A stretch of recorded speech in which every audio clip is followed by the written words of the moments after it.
ನಮಸ್ಕಾರ ಎಲ್ಲರಿಗೂ, ಹೆಂಗಿದ್ದೀರಾ? ನಾನು ಮೊನ್ನೆ ಗೀಬಾಲಿಲ್ದಂಗೆ ಗಿಣ ಮಾಡೋದು ಹೆಂಗೆ ಅಂತೇಳಿ ತೋರಿಸ್ಕೊಟ್ಟಿದ್ದೆ. ಇವತ್ತು ಗೀಬಾಲಿಂದ ಹೆಂಗೆ ಗಿಣ ಮಾಡೋದು ಅಂತೇಳಿ ತೋರ್ಸೋಕೆ ಬಂದಿದ್ದೀನಿ. ಯಾರೋ ಪುಣ್ಯಾತಂಬ್ರು ಅಂತ ಒಟ್ಟು ಗೀಬಾಲ್ ಕೊಟ್ಟಿದ್ರು, ಅದಕ್ಕೆ ತೆಗಿಲತ್ತ ನಮ್ಮವು ಇದಾವತ್ತ ತೋರಿಸಿರೋವು ಯಾವಾಗಾರ ಗೀಬಾಲ್ ಸಿಕ್ಕರೆ ಮಾಡ್ಕೊಂಡು ತಿಂತಾವತ್ತ ಅಂತೇಳಿ ತೋರ್ಸೋಣ ಅಂತ ಬಂದಿದ್ದೀನಿ. ನಾನು ಹೋಗಿ ಒಳ್ಳೆ JCB ಬಕೆಟ್ನಂತ ಚಮಚ ಇಟ್ಟೆ, ಎಲ್ಲ ಕಿತ್ತೋಗ್ಬಿಟ್ಟು ಸಣ್ಣದಿಡಬೇಕಾಗಿತ್ತು ಚಮಚನ. ಎಷ್ಟು ಚೆನ್ನಾಗಿ ಬಂದೈತೆ ನೋಡ್ರಿ ಗಿಣ್ಣ. ಇವಕ್ಕೆ ನಾವು ಗಿಣಗಡುವು ಅಂತ ಕರಿತೀವಿ. ಇದನ್ನ ಮೊದಲನೇ ದಿನದ ಹಾಲಾಗೆ ಮಾಡೋದು. ಏನು ಇದಿರ್ತಲ್ಲ, ಎಮ್ಮೆಗಳು ಇದಿರ್ತಾವಲ್ಲ, ಈದ್ ಕೂಟ್ಲೇ ಒಂದು ಅರ್ಧ ಗಂಟೆ ಸ್ವಲ್ಪ ಹೊತ್ತೊಂದು ಕ್ಷಣ ಮತ್ತು ಬಿಟ್ಟು ಕರ್ಕೊಂತಾರೆ. ಅವಾಗ ಬರೋ ಹಾಲಿಂದ ಈ ಥರ ಗಿಣ್ಗಡು ಮಾಡ್ಬೋದು. ತೀರಾ 2ನೇ ದಿನದ 3ನೇ ದಿನದ್ದು ಅಂತಂದರೆ ಈ ಥರ ಗಟ್ಟಿಗೆ ಬರೋದಿಲ್ಲ. ಅದ್ರಾಗೆ ಅಕ್ಕಿ ಹಾಕಿ ಉಗ್ಗಿ ಮಾಡ್ದಂಗೆ ಮಾಡ್ತಾರೆ. ಅದಕ್ಕೂ ಕೂಡ ಗಿಣ್ಣ ಅಂತಲೇ ಕರೀತಾರೆ. ಇವಕ್ಕೆ ಗಿಣ್ಗಡುವು ಅಂತ ಕರೀತಾರೆ. ಅದು ಏನು ಅಕ್ಕಿ ಹಾಕಿ ಉಗ್ಗಿ, ಅದಕ್ಕೂ ಗಿಣ್ಣ ಅಂತಲೇ ಕರೀತಾರೆ, ಅಕ್ಕಿ ಗಿಣ್ಣ ಅಂತ ಕರೀತಾರೆ ಅಷ್ಟೇ.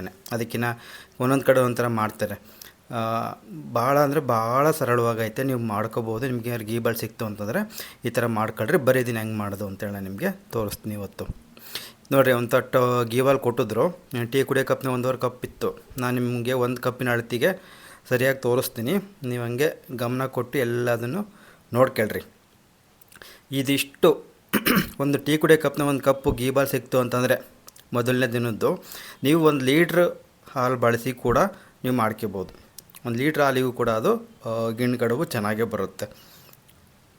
ನಾನಿಲ್ಲಿ ಅರ್ಧ ಲೀಟ್ರ್ ಹಾಲು ತಗೊಂಡಿದ್ದೀನಿ. ಅರ್ಧ ಲೀಟ್ರ್ ಹಾಲಿಗೆ 1 ಕಪ್ಪು ಗೀಬಾಲ್ ಹಾಕ್ಯಂತ ಇದ್ದೀನಿ. ನಿಮಗೆ ಕಪ್ಪನ್ನು ತೋರಿಸ್ತೀನಿ ಬರ್ರಿ. ಈ ಥರ ಕಪ್, ಈ ಕಪ್ಪಲ್ಲಿ 1 ಕಪ್ ಗೀಬಾಲ್ ತಗೊಂಡಿದ್ದೀನಿ. ನಾನು ಹೇಳಿದ್ನಲ್ಲ, 1 ಲೀಟ್ರ್ ಹಾಲು ಹಾಕಿರೂ ಕೂಡ ಗಿಣ್ಗಡುಬು ಚೆನ್ನಾಗೇ ಬರುತ್ತೆ. ನೀವು ನೋಡಿರಿ, ಅದು ಈಗ ತೋರಿಸಿನಲ್ಲ ಗಿಣ್ಣದ ಹಾಲು, ಆ ಕಲರ್ ಇರಬೇಕದು. ಫಸ್ಟ್ನೇ ದಿನದ ಅಂತಂದರೆ ಆ ಥರ ಇರುತ್ತದು, ತಿಳಿ ಹಳದಿ ಬಣ್ಣಕ್ಕಿರುತ್ತೆ. ಅಂಥ ಹಾಲಾದ್ರೇ ಗಿಣ್ಗಡುಬು ಬರೋದು. ತೀರ 2ನೇ ದಿನದ ಹಾಲಲ್ಲಿ ಬರೋಲ್ಲ. ಯಾಕಂದರೆ ನಿಮಗೆ ಅದು ಏನು ಇದಾಗಬಾರ್ದು ಅಂತೇಳಿ ಎಲ್ಲ ಅದನ್ನು ಕೂಡ ಅಚ್ಚುಕಟ್ಟಾಗಿ ಹೇಳ್ಕೊಡ್ತಾಯಿದ್ದೀನಿ. ಒಂದು ಸ್ಟೀಲಿಂದ ಒಂದು ಚರಕ್ಲು ತೊಗೊಳ್ರಿ. ಅದಕ್ಕೆ ನಾನು ಇಲ್ಲಿ ಅರ್ಧ ಲೀಟ್ರ್ ಹಾಲು ತಗೊಂಡಿದ್ದೀನಿ. ಹಾಲು ಸ್ವಲ್ಪ ಗಟ್ಟಿ ಇರೋದು ತಗೊಳ್ರಿ. ನೀವು ಪ್ಯಾಕೆಟಲ್ಲಿ ತಗೊಂತಿದ್ದೀರಾ ಅಂತಂದರೆ ನಂದಿನಿನಲ್ಲೇ ತಗೊಂಡ್ರು ಕೂಡ ಗಟ್ಟಿ ಹಾಲು ಬರುತ್ತೆ ನೋಡಿರಿ, ಶುಭಮ್ ಅಂತೇಳಿ ಅದು ಬರುತ್ತಲ್ಲ, ಅದನ್ನೇ ಬಳಸ್ರಿ. ಗಟ್ಟಿ ಇದ್ದರೆ ಸ್ವಲ್ಪ ಚೆನ್ನಾಗಿ ಬರುತ್ತೆ. ನಾನು ಇಲ್ಲೊಂದು ಅರ್ಧ ಲೀಟ್ರ್ ಎಮ್ಮೆ ಹಾಲು ತರಿಸಿದ್ದೆ ಆನ್ಲೈನಾಗೆ, ಅದನ್ನೇ ಹಾಕ್ಯಂತ ಇದ್ದೀನಿ. ಇದನ್ನು ಮಾಡೋದಕ್ಕೆ ಹಸಿ ಹಾಲನ್ನೇ ಬಳಸಬೇಕು ಆಯಿತಾ. ಆಮೇಲೆ ಇದಕ್ಕೆ ಅರ್ಧ ಲೀಟ್ರ್ ಹಾಲಿಗೆ ಏನಿಲ್ಲ ಅಂದ್ರೂ ಕೂಡ ಒಂದು 200 ಗ್ರಾಮ್ ಬೆಲ್ಲ ಅಂತೂ ಬೇಕೇ ಬೇಕು. ತೀರಾ ಸೊಪ್ಪಿಗಿದ್ದರೆ ಬೆಂಡಾದಂಗೆ ಆಗುತ್ತೆ, ಅದನ್ನು ತಿನ್ನೋಕ್ಕಾಗಲ್ಲ. ನಾನಿಲ್ಲಿ ನಿಮ್ಗೆ ಅಳತೆ ನಾನು ಅಂದಾಜಿಗೆ ಹಾಕಿಂತ ಇದ್ದೀನಿ, ಅಳತೆ ಗೊತ್ತಾಗಲಿ ಅಂತೇಳಿ ನಾನು ನಿಮಗೆ ಒಂದು 200 ಗ್ರಾಮ್ ಅಂತ ಹೇಳ್ತಾ ಇದ್ದೀನಿ. ನೀವು ಆ ಬೆಲ್ಲನ ಅದೇ ಹಾಲಿಗೆ ಹಾಕಿ ಬಿಟ್ಟು ನಿಮ್ಮ ಪಾಡಿಗೆ ನೀವು ಕೆಲಸಗಳು ಮಾಡ್ಕೊಳ್ರಿ. ಅದ್ರ ಪಾಡಿಗೆ ಅದು ಕರಗುತ್ತೆ. ನಡುವೆ ಒಂದು ಸತಿ ಏನು ಮಾಡ್ತೀರಪ್ಪ ಅಂದರೆ ಹಿಂಗೆ ಚಮಚ ತಗೊಂಡು ಸರಿ ಗೂರಾಡ್ಕೇಳ್ರಿ. ಅವಾಗಿನ ಗಾಢನ ಕರಿಕೆಂಬತ್ತದು. ಆಮೇಲಿಂದ ಇದು ಕರ್ಕೊಂಡು ಆದಮೇಲೆ ಇಲ್ಲಿ ನಾನು 1 ಕಪ್ ಟೀ ಕಪ್ನಾಗ 1 ಕಪ್ ಗೀಬಾಲ್ನ ಇಲ್ಲಿ ಇಟ್ಕೊತಿದ್ದೀನಿ. ಆಮೇಲಿಂದ ಒಂದು 3-4 ಏಲಕ್ಕಿ, ಒಂಚೂರು ಒಣಶುಂಠಿ ಪುಡಿ, ಇವೆರಡೂ ಹಾಕ್ಬೇಕು. ಏಲಕ್ಕಿ ಮಾತ್ರ ಮಿಸ್ ಮಾಡಲೇಬೇಡ್ರಿ ನೀವು, ಯಾವುದೇ ಕಾರಣಕ್ಕೂ ಏಲಕ್ಕಿನ ಮಿಸ್ ಮಾಡ್ದಂಗೆ ಕುಟ್ಟಿ ದೊರಗಬರ್ಕ ಪುಡಿ ಮಾಡಿ ಹಾಕ್ಕೊಳ್ರಿ. ಒಣಶುಂಠಿನೂ ಅಷ್ಟೇ ಕುಟ್ಟಿ ಪುಡಿ ಮಾಡಿ ಹಾಕೋಬೇಕಾಗುತ್ತೆ. ನಾನು ಆ ಕಡೆಗೆ ಇಡ್ತಾಯಿದ್ದೀನಿ. ಇವಾಗ ನೋಡ್ರಿ, ಹಿಂಗೆ 2 3 ಗೂರಾಡ್ಕೊಂತೀರಿ. ಇವಾಗ ಬೆಲ್ಲ ಕರಗೈತೆ, ಸಂಪೂರ್ಣವಾಗಿ ಬೆಲ್ಲ ಎಲ್ಲ ಕರಗೈತೆ. ಇದಕ್ಕೇನು ಮಾಡ್ತೀನಪ್ಪ ಅಂದರೆ, ಇವಾಗ ನಾನಿಲ್ಲಿ ಎತ್ತಿಟ್ಕೊಂಡಿದ್ದೆನಲ್ಲ 1 ಕಪ್ ಗೀಬಾಲು, ಅದನ್ನು ಹಾಕ್ತಾಯಿದ್ದೀನಿ. ಇದಕ್ಕೆ ಹಾಕ್ಬಿಟ್ಟು ಇನ್ನೊಂದು ಚೆನ್ನಾಗಿ ಗೂರಾಡ್ರಿ. ಹಿಂಗೆಲ್ಲ ಆ ಕಡೆಗೂ ನೀಟಾಗಿ ಹೊಂದ್ಕೊಂಬಂಗೆ.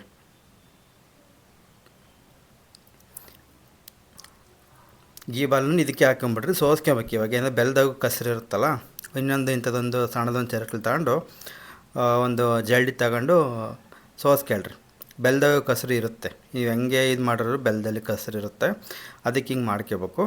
ಮತ್ತೆ ಹೇಳ್ತಾಯಿದ್ದೀನಿ ನೋಡಿರಿ, ಇದನ್ನು ಮಾಡೋದಕ್ಕೆ ಹಸಿ ಹಾಲನ್ನೇ ಬಳಸಬೇಕು, ಕಾಸಿರೋ ಹಾಲನ್ನ ಬಳಸ್ಬೇಡ್ರಿ. ಅದೊಂಚೂರು ಬೆಲ್ಲ ಉಳಿತು, ಇನ್ನೊಂದು ಸ್ವಲ್ಪ ಐತಲ್ಲ ಗೀಬಾಲ್, ಅದನ್ನ ಆಮೇಲೆ ಮಾಡ್ಕೊಂತೀನಿ. ನಿಮಗೆ ತೋರ್ಸೋಕ್ಕೆ ಅಂತ ಅರ್ಧ ಲೀಟ್ರ್ ಹಾಲಿಗೆ ತೋರಿಸ್ತಾ ಇರೋದು ನಾನು. ಅದನ್ನ ಕಡೆ ಕೊತ್ತಾಟಿ ಇಡ್ತೀನಂತ. ಏಲಕ್ಕಿ ಪುಡಿನೂ ಅಷ್ಟೇ ದೊರ್ಗ ಕುಟ್ಟು ಪುಡಿ ಮಾಡ್ಕೊಂಡಿದ್ದೀನಿ, ಅದನ್ನು ಇದಕ್ಕೆ ಹಾಕ್ಯಂತ ಇದ್ದೀನಿ. ಇವಾಗ ಒಣಶುಂಠಿ ಪುಡಿ, ಏಲಕ್ಕಿ ಇವೆರಡನ್ನೂ ಕೂಡ ಹಾಕ್ಕೊಂಡು ಚೆನ್ನಾಗಿ ಮಿಕ್ಸ್ ಮಾಡ್ಕೊಳ್ರಿ. ಚೆನ್ನಾಗಿ ಮಿಕ್ಸ್ ಮಾಡ್ಕೊಂಡು ಆದಮೇಲೆ ನಾನು ನಿಮಗೆ ಅದನ್ನು ಬೇಯಿಸೋದನ್ನು ತೋರಿಸ್ಕೊಡ್ತೀನಿ. ಇದು ಒಣಶುಂಠಿ ಪುಡಿ, ಇದನ್ನು ಅಷ್ಟು ದೊರಗ ಕುಟ್ಕೊಂಡಿದ್ದೀನಿ. ಪುಡಿ ಇರುತ್ತೆ ಅದರೊಳಗಡೆ, ಒಂದು ಜಲ್ಡಿ ತಗೊಂಡು ಅದನ್ನು ಕೂಡ ಹಿಂಗೆ ಸಾರ್ನಾಡ್ಕೊಂತೀನಿ. ಪುಡಿ ಅದರೊಳಗೆ ಇಳ್ಕೊಳುತ್ತೆ. ಅದು ನಾರು ಅಂಥದ್ದು ಏನಿರುತ್ತೆ ಅದನ್ನ ಟೀಗೆ ಹಾಕ್ಕೊಬೋದು. ಟೀನು ಭಾರಿ ಮಸ್ತಾಗಿ ಬರುತ್ತೆ, ಚೆನ್ನಾಗಿರುತ್ತೆ ಟೀನು ಅಂತ.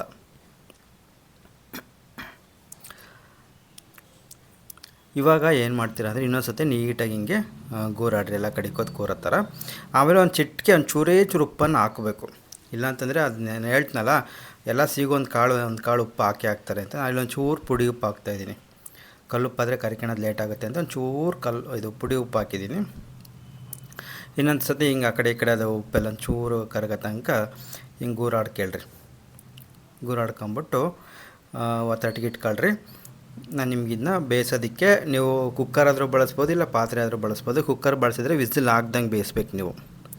ಇಲ್ಲ ಅಂತಂದರೆ ಪಾತ್ರೆ ಬೇಯಿಸೋದಾದರೆ ನಾನು ಇಲ್ಲಿ ಏನು ತೋರಿಸಿದ್ದೀನಿ ಹಿಂಗೆ ಬೇಯಿಸ್ಬೇಕು. ನಾನಿಲ್ಲಿ ಈ ಕಪ್ನಾಗೆ 3 ಕಪ್ಪು ನೀರು ಹಾಕಿದ್ದೀನಿ, ಕುಡಿಯೋ ನೀರೇ ಹಾಕಿದ್ದೀನಿ.